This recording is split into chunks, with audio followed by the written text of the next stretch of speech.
Il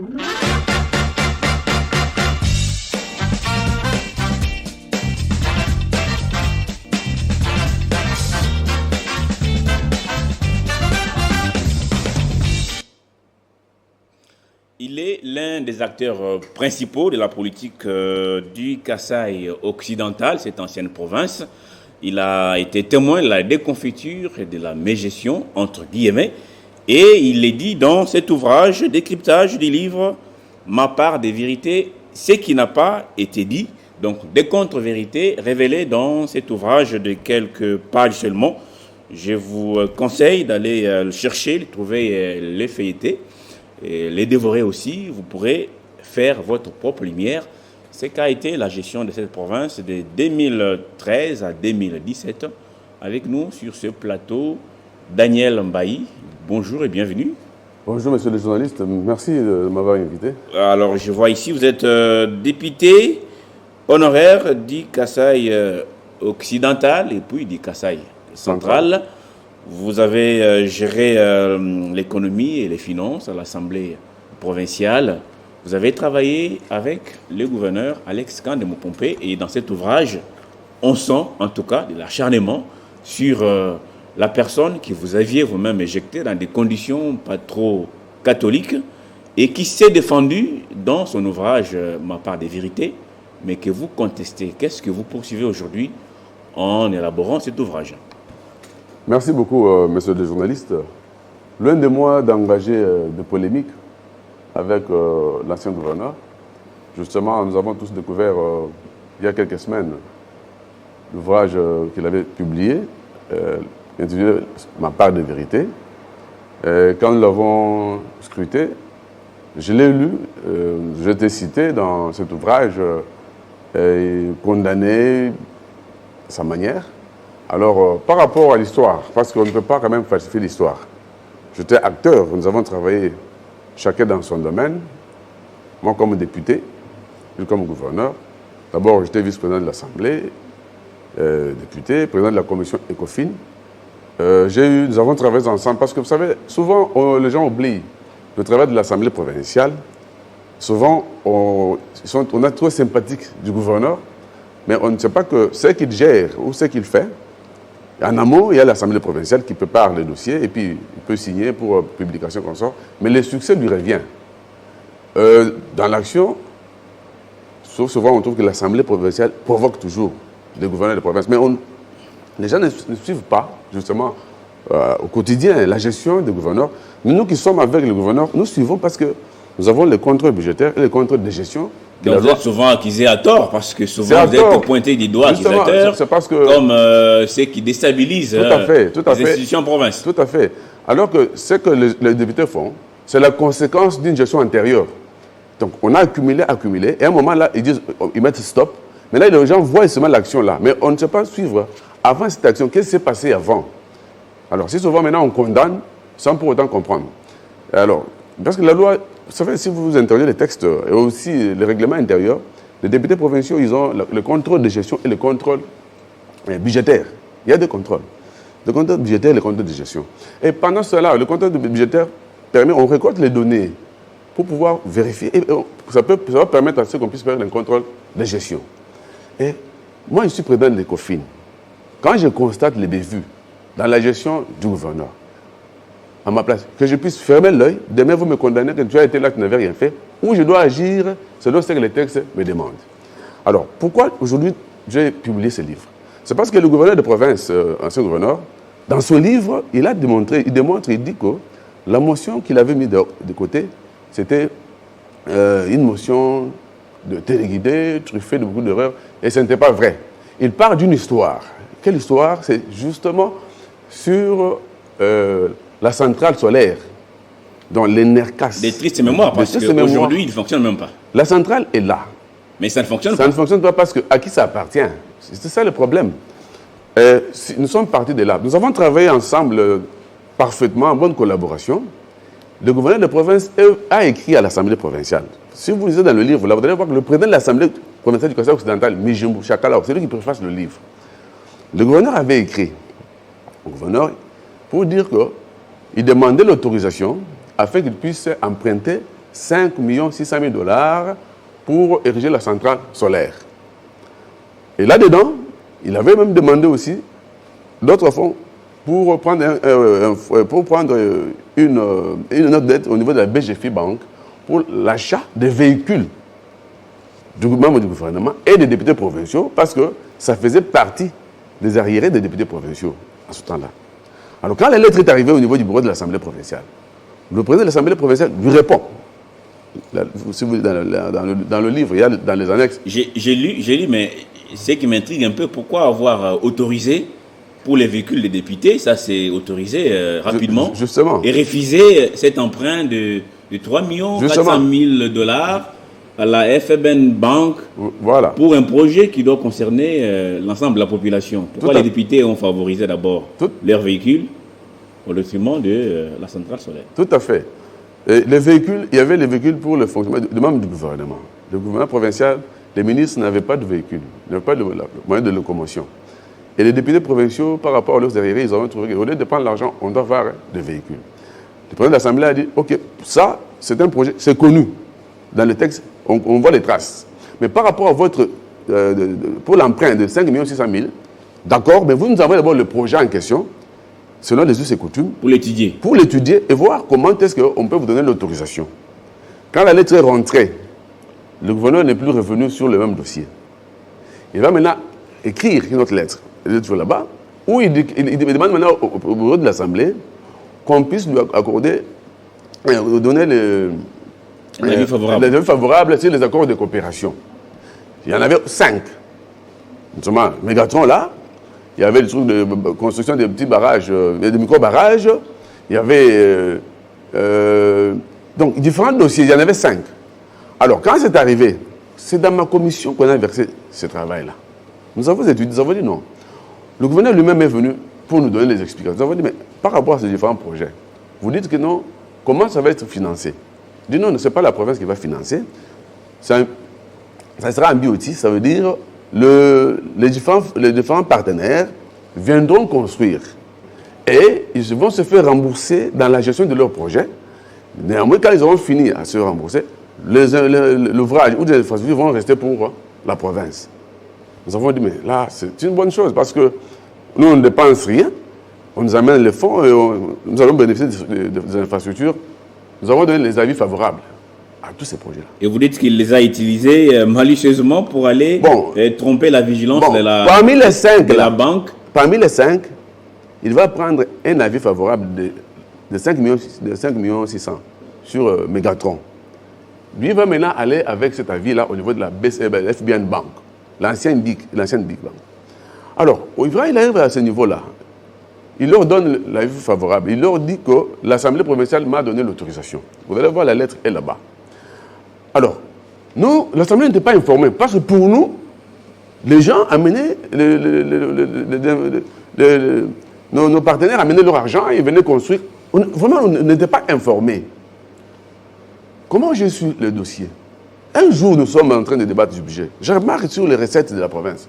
Je vois 5% qu'on donne à la province. J'ai demandé, mais les 5% qui viennent comme recette, ça vient de qui?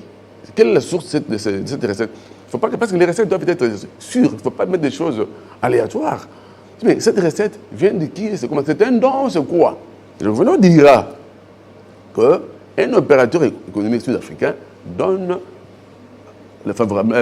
ça gratuitement à la province. Il dit, un privé comme un Père Noël, donner l'argent à la province, gratuitement à l'État, gratuitement l'argent à l'État, gratuitement. En tout cas, je n'en connais pas. C'était avant. Là, on n'avait pas d'autres informations. Curieusement, juste après cette intervention-là, quelques jours après, j'ai été convoqué ici à Kinshasa par le ministre de l'Intérieur, c'était Evariste Bochab, en ce temps-là. Bon, il dit, on a envoyé un message que j'étais invité ici. Mais vous savez comment? Là, le président de l'Assemblée, Kamoutou, en ce moment-là, parce que les dossiers ici n'étaient pas encore connus. Lui et le gouverneur, je ne sais pas comment ils avaient causé. Il y a eu la lettre qu'on avait écrite ici. On a écrit au président de l'Assemblée nationale, copie pour information, au chef de l'État, beaucoup de copies pour information, où on disait que Baye Daniel, avec le groupe de députés, venait pour déstabiliser la province. Alors j'ai été invité ici, ils ont profité de mon absence, ils ont fait passer le budget.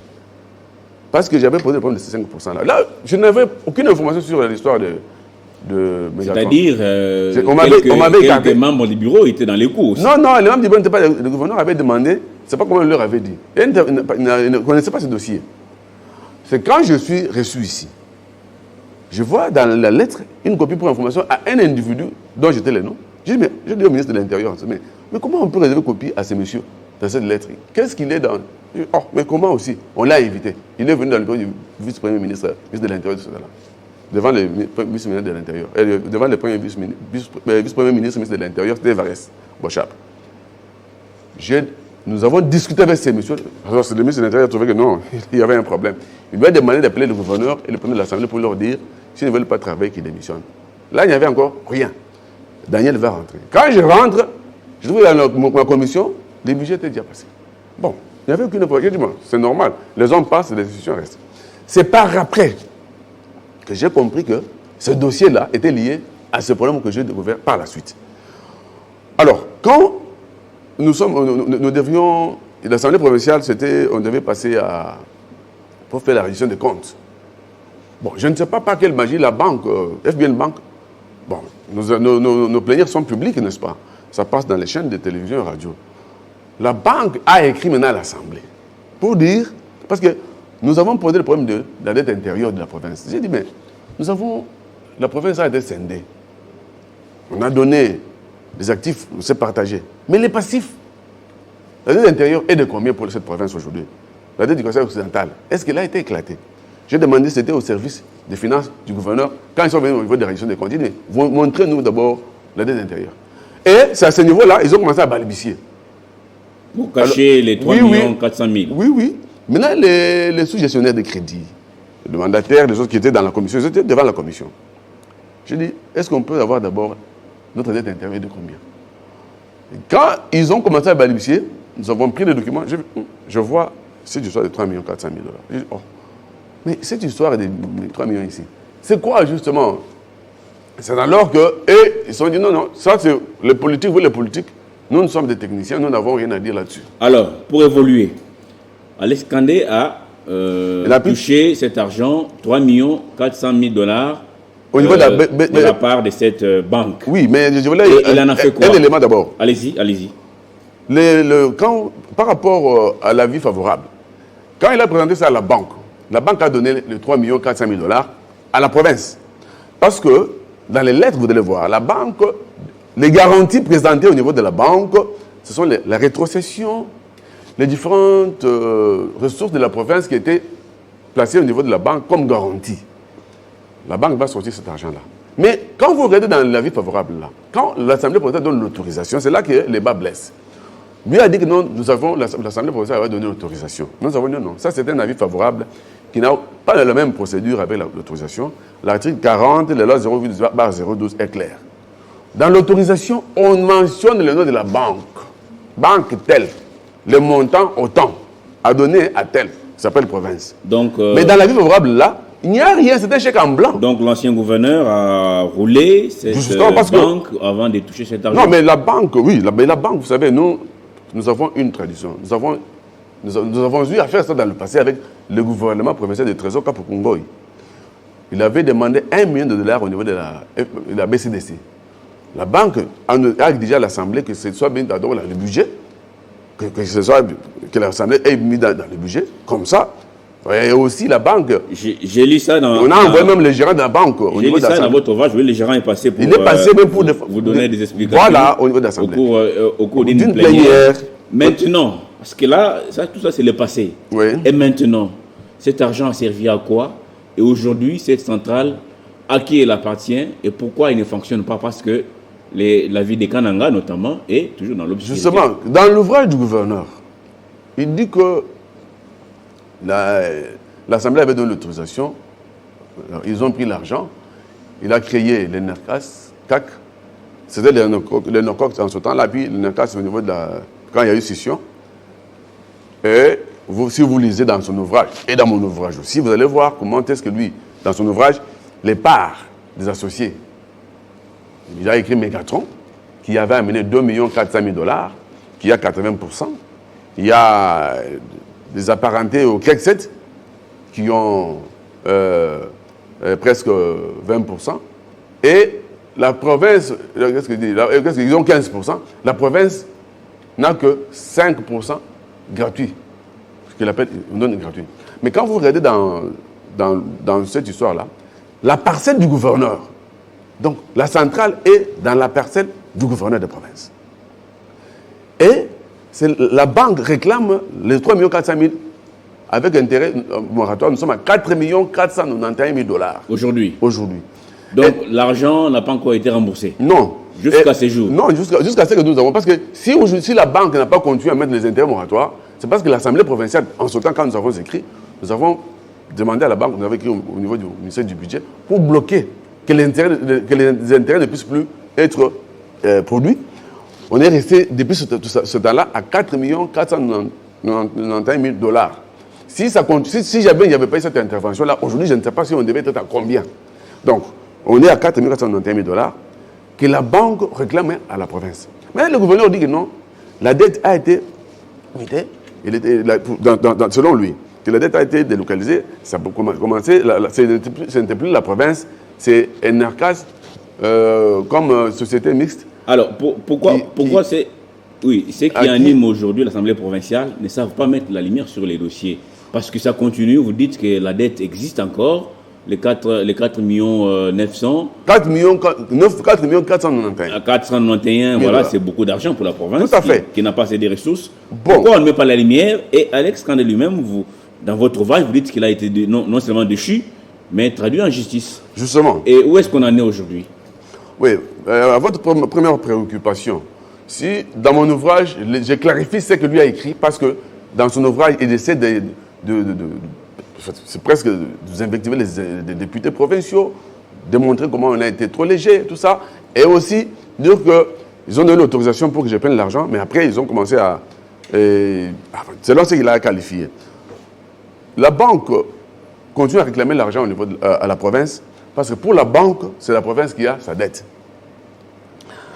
Et nous, au niveau de l'Assemblée provinciale, quand nous avons analysé, nous avons dit que le gouverneur, selon la loi 0/012, à l'article 29, si je ne m'abuse pas, le gouverneur représente la province vis-à-vis du tiers. Nous avons dit, mais il avait la qualité de nous engager, mais il nous a mal engagés. Parce que le gouverneur de province, il nous engage. Mais comment il nous a engagés? Il nous a mal engagés. Parce qu'il a présenté un document qui n'était pas vrai. Notre document, c'était la vie favorable pour que nos amis viennent construire et nous laisser des ouvrages. Mais lui a pris notre document, qu'il a amené à la banque, un document qui n'a ni les notes de cette banque-là, ni le montant à solliciter. Nous avons trouvé que c'était un faux. Alors nous avons dit dans ce cas, comme il nous a engagés, il avait la qualité, nous sommes civilement responsables. Mais pour nous avoir mal engagés, on l'avait traduit en justice au niveau de la Cour de cassation. Et l'Assemblée provinciale, c'était le président de l'Assemblée, le défunt honorable Kamouitou, qui était déjà devenu député national, qui avait pour notre conseil, c'était l'actuel chargé d'émission du président de la République, par ce que je ne sais pas, ou par ce que je ne sais pas, professeur Taylor Louban. C'était lui qui était le conseil de l'Assemblée. Alors, quelque chose un peu hermétique dans cet ouvrage, c'est que d'un côté, vous pensez que Alex Kanda était le diable pour la province, et de l'autre, vous avez pratiquement sanctifié les vice-gouverneurs qui assumaient l'intérim. Après, vous dites que c'est un serviteur de Christ qui croit fermement, qui ne doit s'inquiéter de rien, mais en toute chose, il fait connaître ses besoins à Dieu par des prières et des supplications avec des actions de grâce. Vous faites allusion à Philippiens 4:6. Pourquoi est-ce que Justin Milonga, pour vous, était un ange? Non, ce n'est pas un ange. Il n'y a pas de démon. Non, ce n'est pas un diable. C'est un compatriote qui a géré. Bon, je ne sais pas comment on avait. Si vous lisez le livre du gouverneur Alex Kandé, il dit que l'Assemblée provinciale, donc ce que nous avons fait, la motion là, était concoctée par le vice-gouverneur qui a travaillé ensemble avec l'Assemblée provinciale. Vous avez dit, mais comment ça? Nous avons l'Assemblée provinciale peut avoir froid dans le lousier pour pouvoir poser un acte. Il va attendre qu'un vice-gouverneur puisse concocter avec. C'est là que j'ai démontré. Milonga était vice-gouverneur qui formait le ticket avec le gouverneur Alex Kandé. Le gouverneur Alex Kandé est en train de démontrer, il dit que non, lors de la motion, le gouverneur Milonga avait appelé, avait lancé un slogan sur le gouverneur, sur le président de l'Assemblée de ce temps-là, Kamouitou, dire non, coach. Alors, en ayant dit coach, c'est qu'il était de mèche avec l'Assemblée pour pouvoir faire passer cette motion. Ah, c'est pourquoi vous avez dit non, j'ai demandé non. C'est pourquoi vous dites qu'il est un fils de Dieu, un serviteur du Seigneur, un chrétien fervent. Il n'avait rien à faire avec nous. Tout à fait. Alors, malheureusement, on n'aura pas de temps pour parler des fonds pour la reconstruction du Kasaï occidental aussi. Là, vous parlez de la mégestion, notamment les 100 000 $ remis par le feu Cardozo Mwamba, un grand opérateur économique de l'époque du Kasaï, de l'espace Kasaï. Mais la question à vous poser aujourd'hui, à ce stade, quelle est la solution? Quelle est la voie à suivre pour que cette centrale qui a coûté à l'époque 3 400 000 $, aujourd'hui c'est 4 491 000, puisse finalement desservir la population du Kasaï central. Les résolutions de l'Assemblée, c'était comme ça. Nous avons dit... Rapidement, parce qu'on doit terminer l'émission. La centrale, la province récupère sa centrale parce que la banque lui réclame l'argent. On fasse l'audit pour voir qu'est-ce qui est fait, qu'est-ce qui n'est pas pour la continuité. Le gouverneur de province doit prendre l'arrêté pour justement suivre la résolution de l'Assemblée provinciale qui a abrogé le contrat entre la SNEL et les NERCAC. Parce que comme c'était mixte, parce que nous avons récupéré. En le faisant, la SNEL maintenant va pouvoir, avec la province, signer notre contrat pour la gestion de cette centrale-là afin de donner l'électricité à la province. Alors, si ceux qui disent que c'est leur centrale trouvent qu'ils ont été lésés, ils doivent saisir la justice dans cette histoire-là pour voir est-ce que c'était leur centrale ou pas. Parce que la banque qui avait donné l'argent continue à demander à la province son argent. Si vous suivez, là, vous voyez même la dernière réunion, en 2020, le ministère des Finances, avec le conseil des ministres des Finances, avec la banque, la commission est mise en place justement pour cette question-là de la dette. Ici, au niveau du gouvernement central. Alors, on continue à dire que non, ce n'est pas pour la province, non, c'est pour quelqu'un d'autre. Mais la banque continue à demander l'argent à la province. Nous avons fait une clarification, malheureusement, on n'a pas de temps, comme vous l'avez dit. Si j'ai parlé de la dette de Forécoc, ce n'est pas pour... C'est parce que le gouverneur dit que l'argent de Forécoc, la contribution de chaque... oui. Cet argent-là, il avait pris ça, il a payé à une autre dette de bus. 1 million, parce que la dette est de 1 634 295 $. Mais quand vous regardez dans la gestion, dans les comptes, vous ne verrez dans aucun rapport d'exécution ce montant-là décaissé. Il n'y en a pas. Souvent, nous avons posé le problème maintenant. Il peut nous dire, c'était même combien d'abord cet argent-là, c'était combien qu'on avait récolté. Et il a payé ça parce qu'au niveau du rapport d'exécution, on ne voit pas la trace. Donc justement, mais, comme on n'a pas de temps de décortiquer, merci. Le livre est là, on peut le lire. Merci beaucoup. Il est vendu derrière votre ouvrage, voilà, m'a beaucoup intéressé. Je le Dimitri. recommande d'ailleurs à tous ceux qui peuvent s'en procurer pour lire et se faire sa propre lumière sur la question, ce qui est vrai, à ce jour, les Kasaï centrales et dans l'obscurité. On a lancé la centrale chacun peut ne chercher fonctionne à pas connaître toujours. ce qu'il y a. En attendant l'application de vos résolutions, on fait des sur place, tout simplement, et on s'acquise à longueur de temps. Non, les gouverneurs doivent prendre qui est un gouvernement courageux pour suivre. Merci beaucoup. L'Assemblée provinciale est là. Il le faut. Ils peuvent suivre. Il le faut. Dans pas longtemps, il y aura possible. élection des gouverneurs. Nous souhaitons à celui qui on est là pour clarifier les choses. Ce courage est là pour apporter l'électricité à la province des Kasaï centrale. Merci d'avoir été les nôtres. C'est moi qui vous remercie, M. Crispin. Merci à vous de nous avoir suivis de partout à travers le monde. Restez sur Télé 50 ans.